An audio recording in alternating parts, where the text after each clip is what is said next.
Hey students, welcome to Sunday, May 9th, Proverbs Project. Today we are going to be going through Proverbs 9. So let's go. Proverbs 9. Wisdom has built her house. She has carved its 7 columns. She has prepared a great banquet, mixed the wines and set the table. She has sent her servants to invite everyone to come. She calls out from the heights overlooking the city. Come in with me, she urges the simple. To those who lack good judgment, she says, come, eat my food and drink the wine I have mixed. Leave your simple ways behind and begin to live. Learn to use good judgment. Anyone who rebukes a mocker will get an insult in return. Anyone who corrects the wicked will get hurt. So don't bother correcting mockers. They will only hate you. But correct the wise and they will love you. Instruct the wise and they will be even wiser. Teach the righteous and they will learn even more. Fear of the Lord is the foundation of wisdom. Knowledge of the Holy One results in good judgment. Wisdom will multiply your days and add years to your life. If you become wise, you will be the one to benefit. If you scorn wisdom, you will be the one to suffer. The woman named Folly, sorry, I'm trying to read the upper row there. The woman named Folly is brash. She is ignorant and doesn't know it. She sits in her doorway on the heights overlooking the city. She calls out to men going by who are minding their own business. Come in with me, she urges the simple. To those who lack good judgment, she says, stolen water is refreshing. Food eaten in secret tastes the best. But little do they know that the dead are there. Her guests are in the depths of the grave. All right, so analyzing a little bit, the first thing that I pointed out is that in the beginning of Proverbs and throughout the book of Proverbs, wisdom is personified as a she.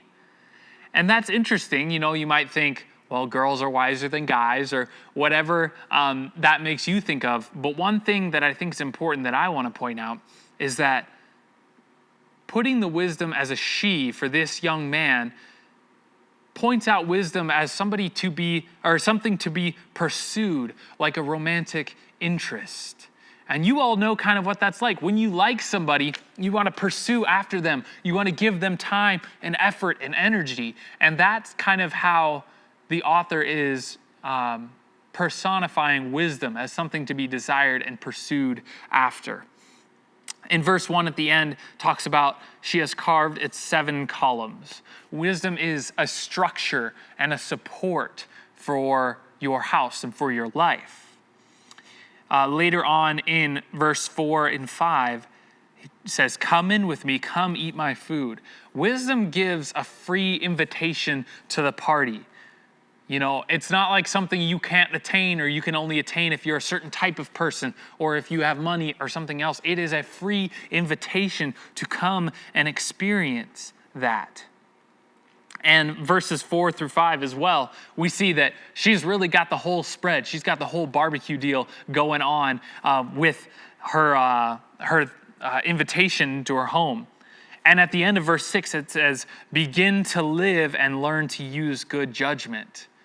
When you experience wisdom, it is the start of a new life. That is how life-changing it truly is. Verse 7 through 8 are really interesting.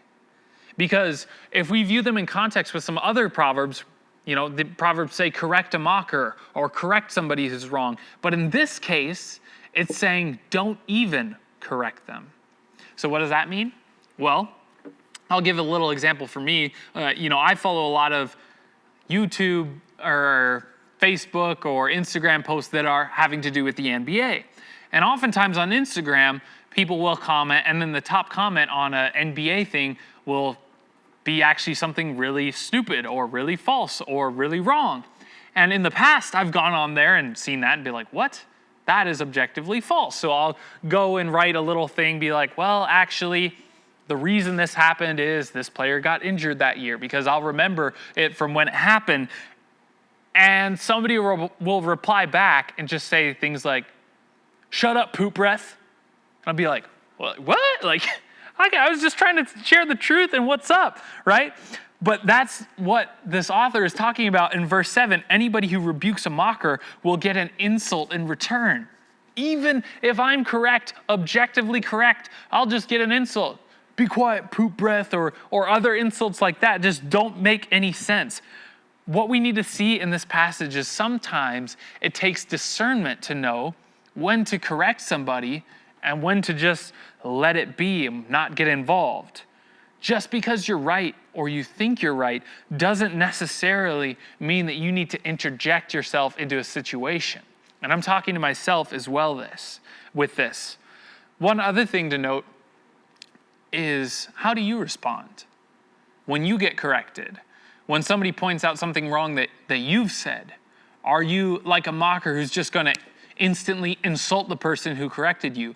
Or are you going to take that in and internalize it and take it to heart? Like in at the end of verse 8 into 9. It says, instruct the wise and they will be even wiser. So how do you respond when somebody corrects you?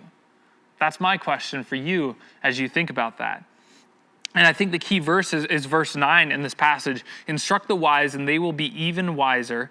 Teach the righteous and they will learn even more. In other words, you should never stop being a learner, taking on that posture and understanding that there is still so much that you can learn from other people. And that when people correct you, they're not just trying to insult you, and you shouldn't insult them back. You should take that to heart and appreciate that correction as well. Verse 10, basically what that means to me is that knowing God leads to wisdom as we learn about our Maker and what purposes that He has made us for. So as we grow closer with God and learn more about Him, our lives are more wise. We act more wisely. And in verse 12, it's kind of funny. Basically, in other words, what he says is, you only have yourself to blame and you only have yourself to benefit as it pertains to wisdom. If you become wise, you'll be the one to benefit. And if you scorn wisdom, if you say, I'm not going to do that wisdom thing, you're going to be the only one who suffers. Or primarily the one who suffered. You only have yourself to blame and you only have yourself to benefit. Moving on to the end, we see a contrast to the invite that the wisdom gave in the beginning. We have the invitation to foolishness in verse 16. Come in with me. But notice, she doesn't have the full spread of things, the beautiful banquet that wisdom has prepared.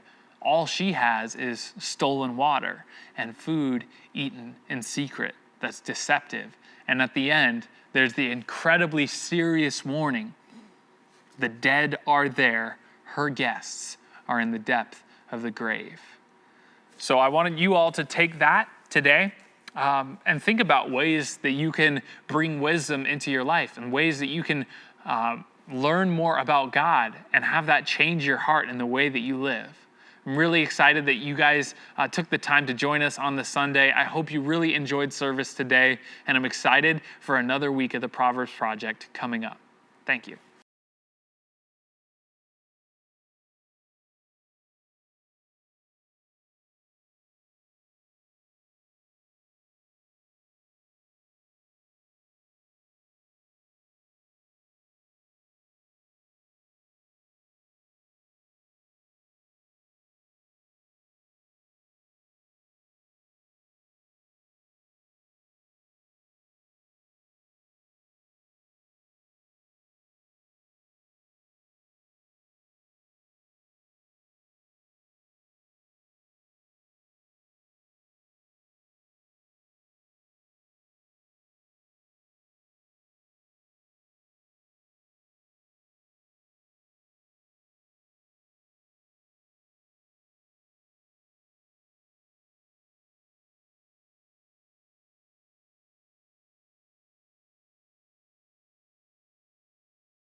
Hey guys, today is Thursday, May 13th. I'm really excited to get ready. Oh, he's waving at you.